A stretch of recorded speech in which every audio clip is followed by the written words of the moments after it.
India gained its status as a test playing nation back in 1932, and since then it has been a long list of players who have scored a test 100 for India.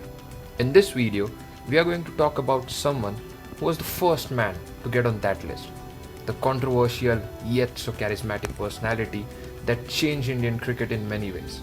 Yes, we are talking about the great Lala Amarnath.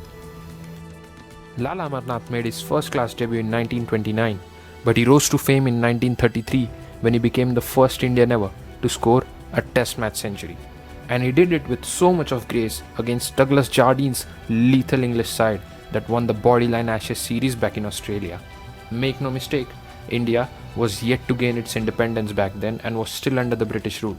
And to see an Indian playing with such fearless attitude, and that too against an English side, was something the Indians were unfamiliar with.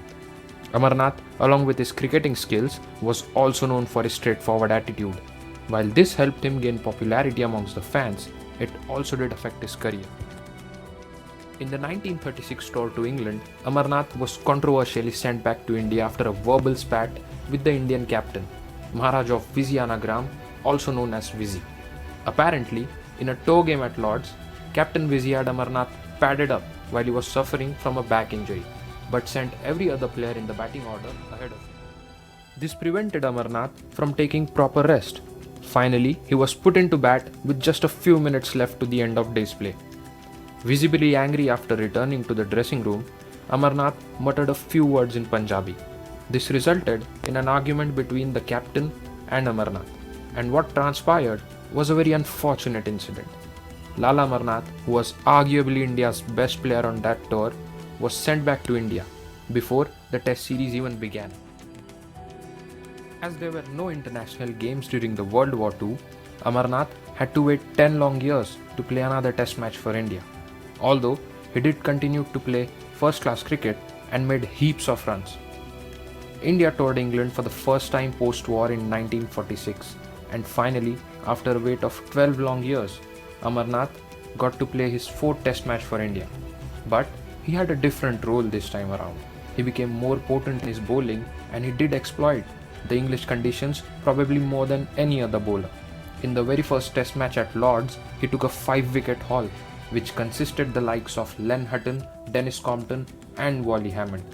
Amarnath was appointed as the first captain of independent India and led the team to the tour of Australia in 1948. Facing the Bradmans invincible in their own backyard, there's a little that the Indians could do. Amarnath himself averaged 14 with the bat and took just 13 wickets in the 5 Test matches, which shows the kind of tour the Indians had. Although the tour was a disaster and India lost the series by 4-0, Amarnath had a great time against the state sides. His 228 not out and 172 against Victoria and Queensland were the highlight of the tour. Amarnath's outspoken attitude continued to trouble his career as he was removed from the position of the captain by the board secretary Anthony de Mello, who suspended Amarnath for continuous misbehavior and breach of discipline. However, in 1952, Amarnath was ironically reinstated as the captain by a committee which was led by none other than his former captain, Vizi. Amarnath then went on to lead India to their first Test series win against Pakistan. Post-retirement, Amarnath served cricket in a variety of roles. He was manager of the first Indian team that toured Pakistan in 1954. Lala Amarnath later became the chairman of selectors and is remembered for his surprise selection of Jasu Patel in the Kanpur Test against Australia in 1959. Amarnath's decision paid off as Patel went on to take 14 wickets in that Test match and steered India's way to an easy win. He also became a broadcaster and was known for his brutally candid style of commentary. Lala Amarnath was also a coach to his 3 sons, Mohinder, Surinder and Rajinder. While Surinder emulated his father by scoring a century on his Test debut, Mohinder Amarnath went on to become one of India's best all-rounders.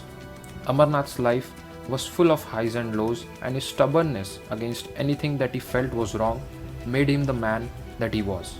He was a rebel who never suffered in silence. Sir Donald Bradman regarded Lala Amarnath as a splendid ambassador of the game. Lala Amarnath's contribution to Indian cricket cannot be gauged by the amount of runs he made or the wickets that he took. He was a legend in all true sense.